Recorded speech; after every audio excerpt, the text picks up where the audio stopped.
الموت والحیات لیبلوکم ایکم احسن عملا. صلوات پڑھیں محمد.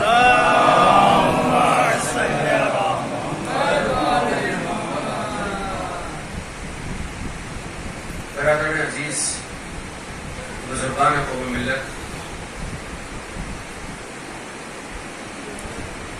میرے ایک انتہائی عزیز دوست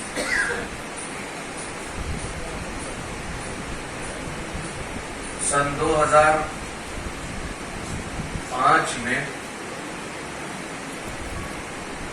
جامعہ جوادیہ سے میں ممبئی کے لیے آیا تھا اور اندھیری مہاکالی میں عزاخانہ جناب زینب سلام اللہ علیہ میں وہاں پر جو ہے وہ پیش نمازی کرتا تھا. آج جس مرحوم کے اصالہ ثواب کی مجلس ہے، یہ میرے ابتدائی دنوں کے دوست اور جاننے والے ہیں. نہایت مخلص، نہایت قابل احترام، ایک اچھا اور مخلص دوست، منافقت اور مکاری سے بہت دور، دل میں کچھ، زبان پر کچھ، اور زبان پر کچھ اور دل میں کچھ، ان ساری چیزوں سے بالکل جدا، سب سے الگ.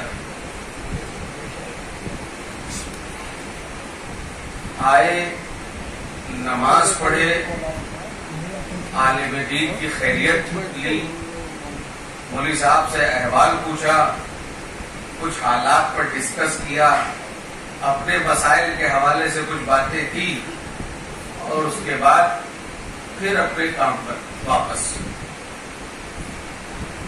تقریباً 7-8 سال بہت قریب رہا معاملہ. آج جب پوسٹر میرے پاس آیا اور مجلس کی اطلاع ہوئی تو آپ یقین کریں تھوڑی دیر کے لیے میں نے پہچانا نہیں کہ یہ ہے کون. پھر اندھیری سے ہی ہمارے ایک دوست کا فون آیا، کہا بھائی وہ آپ ایک مجلس پڑھنے کے لیے جا رہے ہیں. میں نے کہا، تو انہوں نے کہا یہ وہی ہے جو وہاں آیا کرتے تھے، آپ سے ملا کرتے تھے، جلوس میں آپ کے ساتھ رہا کرتے تھے. میں حیران رہ گیا. ہم میں سے بہت سے ایسے لوگ ہیں جو یہاں پر بیٹھے، اور جب ہم قبرستان جاتے ہیں تو وہاں جانے کے بعد ایک جملہ ہم پڑھتے ہیں، اور وہ جملہ ہے قبرستان کا سلام. اور اس میں ہم یہ کہتے ہیں کہ اے اہل قبور، آپ پر ہمارا سلام. اور دوسرا سینٹنس اور تیسرا سینٹنس جو ہوتا ہے وہ یہ ہوتا ہے کہ آپ تو پہلے چلے گئے، ہم عنقریب آپ سے ملنے والے ہیں. یہ جو ہم عنقریب آپ سے ملنے والے ہیں، اس کا احساس جتنا قبرستان میں ہوتا ہے، اگر اتنا ریئل لائف میں ہو جائے تو انسان دیندار بن جائے گا. صلوات محمد سبحان اللہ، سبحان اللہ. اس لیے کہ میں بیان کو جو ہے وہ مسلسل کروں. آپ حضرات سے گزارش کرتا ہوں کہ 1 مرتبہ سورہ حمد اور 3 مرتبہ سورہ اخلاص کی تلاوت فرما کر مرحوم مغفور برادر عزیز سید منظر عباس ابن سید شاہد حسین مرحوم کی تصویر روح کے لیے پیش فرما.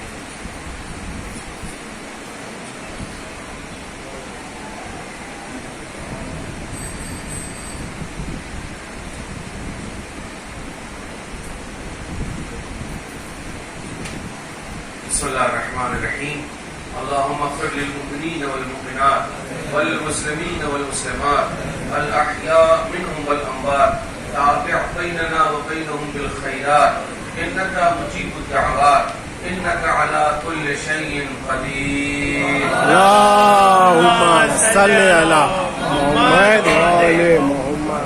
اب آئیے آیت کا ترجمہ آپ کے خدمت میں پیش کرتا ہوں اور اپنے دوستوں کو حضور چاہتا ہوں کہ ایک میسج، ایک عنوان، جو لوگ مسلسل مجھے سنا کرتے ہیں وہ اس بات کو جانتے ہیں کہ میرا انداز گفتگو جو ہے وہ کیسا ہے.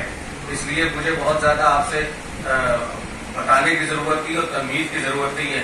اکثر میرے سامنے جو لوگ بیٹھے ہوئے ہیں ان میں سے اکثریت میرے دوستوں کی ہے، میرے جاننے والوں کی ہے، جو میرے قریب ہیں، ان لوگوں سے تعلق ہے. تو بہرحال مجلس کی ابتدا کرتا ہوں. قرآن مجید کی آیت کی تلاوت کو آپ حضرات کے سامنے پیش کیا ہے جس میں پروردگار اسی موت کے حوالے سے گفتگو کر رہا ہے اور حیات کے حوالے سے گفتگو ہو رہی ہے. اچھا 40ویں وغیرہ کی مجلس میں ہوتا بھی ہے. آپ جب 40ویں وغیرہ کی یا سوم کی مجلس کو اٹینڈ کریں گے تو آپ کو احساس ہوگا کہ جو بھی مجلس پڑھی جاتی ہے ان میں اس بات کی صحیح اور کوشش ہوتی ہے کہ انسان موت یا حیات کے حوالے سے یا اخلاقیات کے حوالے سے یا ایمان کے حوالے سے یا تقوی کے حوالے سے یا پرہیزگاری کے حوالے سے یا آخرت کے حوالے سے یا قبر کے حوالے سے، تو کہیں نہ کہیں سبجیکٹ جو ہے وہ اسی کے ارد گرد گھومتا ہوا رہتا ہے. اور اصل میں یہ مجلس اس لیے بھی سوم کی ہو یا 10ویں کی ہو یا 40ویں کی ہو یا چھماہی کی ہو یا برسی کی ہو، یہ ایکچوئل میں منعقد ہی اس لیے کی جاتی ہے کہ قبر میں جانے سے پہلے آپ کو اسما اور ریفرم کر دیا جائے. واہ واہ واہ واہ واہ. مجلس تو یہی سے شروع ہونی تھی. جو لوگ پیچھے رہ گئے ان سے گزارش ہے کہ تھوڑا سا آگے آ جائے تاکہ جو نہیں ہے اور بعد میں آئیں گے پھر ان کو آسان بھی ہو جائے کہ صلوات پڑھنے میں دل کرنا ہو جائے.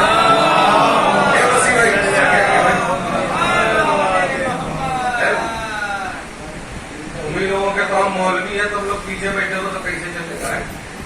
ایک اور صلوات پڑھے مل کر.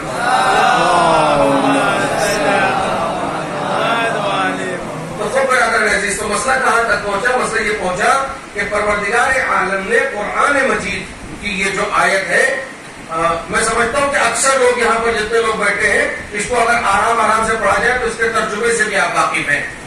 اس لیے کہ کبھی کبھی جلدی پڑھ دیتا ہے انسان، ہاں ٹھیک ہے سنا ہوا تھا مگر ترجمہ ظاہر نہیں. مگر جب آپ ٹھہر کے پڑھیں گے تو اس کا ترجمہ جو ہے وہ بالکل واضح. الذی خلق الموت والحیات، وہ پروردگار وہ ہے کہ جس نے، دیکھیے آدھا جملہ جب مولوی پڑھتا اور آدھا جملہ نیچے سے تو پھر مجلس کا مزہ ہی بدل جاتا ہے. ٹھیک ہے نا. الذی خلق الموت والحیات، وہ پروردگار وہ ہے کہ جس نے،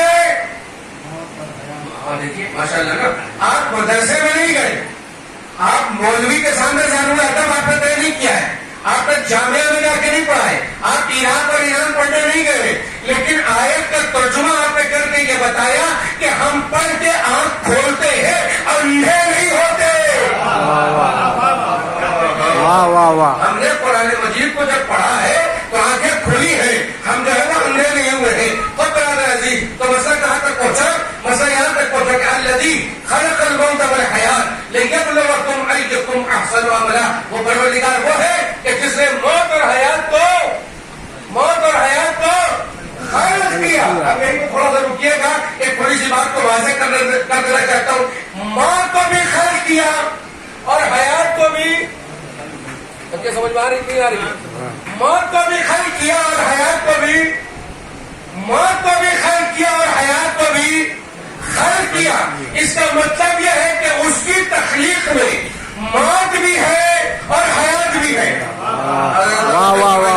اس کی تخلیق میں، اس کی خلقت کے دائرے میں موت بھی ہے اور حیات بھی ہے. تو جب موت اس کی تخلیق ہے، اس کی خلقت میں ہے، تو اس کا مطلب یہ ہے کہ موت فنا کا نام نہیں ہے. واہ واہ واہ واہ واہ واہ واہ واہ واہ. اس کا مطلب یہ ہے کہ موت فنا کا نام نہیں ہے، اس لیے کہ موت ہمارے یہاں انتقال کے معنی میں استعمال ہوتی ہے. اس کا مطلب یہ ہے کہ دنیا فانی سے دنیا بقا کی جانب کوچ کر جانے کے لیے جو لفظ استعمال کیا جاتا ہے وہ موت ہے. اب یہ الگ بات ہے کہ کچھ لوگ 50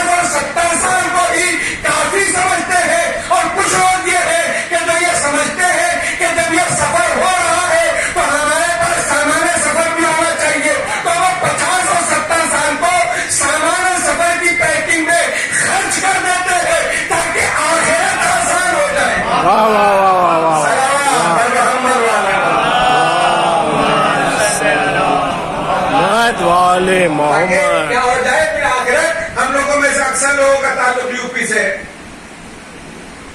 ہے کہ نہیں. اگر یہ بتائیے کہ 2-3 دن 4 دن پہلے 5 دن پہلے 10 دن پہلے ہم یہ کنفرم اور شیور ہو جائے کہ ہمیں سفر کرنا ہے. اگر آپ کو سفر کرنا ہے اور احباب تو آپ کے پتا یہ بھیا تیاری ہو رہی ہے یہی تک تو بتیا لے کے چلنا تھا, پتہ نہیں پہنچے کہ نہیں پہنچے. اگر ہم میں سے کسی بھی دوست کو یہ پتا چل جائے کہ فلاں صاحب سفر پر جا رہے, اگر ان سے بولتا ہے بھیا کب جا رہے ہیں, تب پتا چلا کہ مثلاً 29 تاریخ کو جا رہے ہیں. اچھا ٹھیک ہے, تیاری ہو گئی نا. یہ بتائیے تیاری ہوئی. اچھا کبھی کبھی یہ بھی ہوتا ہے کہ ٹکٹ تتکال میں ہوتا ہے. واہ واہ واہ واہ واہ واہ واہ. جو سمجھ گیا وہی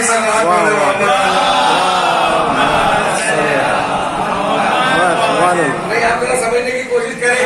اصل میں انسان کا سب سے بڑا مسئلہ یہ, ابھی بیمار ہو جائے اللہ اللہ کرنے لگے گا, ٹھیک ہوا گائے کا اللہ کون سا اللہ. یہ بمبئی کی لینگویج ہے, میں تھوڑا سا ممبر کے آداب سے واقف ہوں, مگر میں چاہتا ہوں کہ اتنی آسان زبان ہو کہ بالکل چبایا ہوا لقمہ ہو کہ جو آپ کے دل میں رکھا اور آپ حلق کے اندر اتار لے گئے اس کو. ٹھیک ہے نا. تو